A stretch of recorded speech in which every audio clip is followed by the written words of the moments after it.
diuji dengan anak meninggal umur 4 tahun.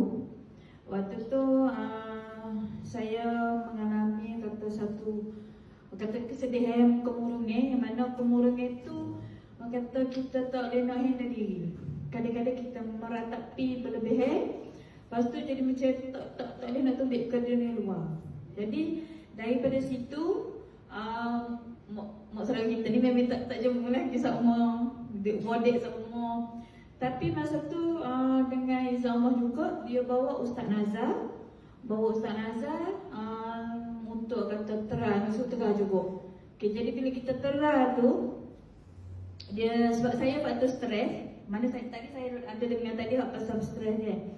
Lepas tu saya cuba, sebab saya memang kata kesihatan tu muda kan, yang kata tak sihat tak sakit lah. Jadi bila kita dalam keadaan stres, saya cuba dengan Ustaz Nazar ajar, macam seduk 3 kali tu selawat ke apa kan. Lepas tu saya pun terang, saya pakai untuk seluruh ni lah, kalau saya pada urut tu, dia macam dalam masa beberapa minit kita dapat satu perubahan yang mana kita rasa macam bapa rasa macam ada satu aura positif meresap daripada kita hak serabut kemurungan, jadi macam kita boleh macam celik, macam duduk atas dunia.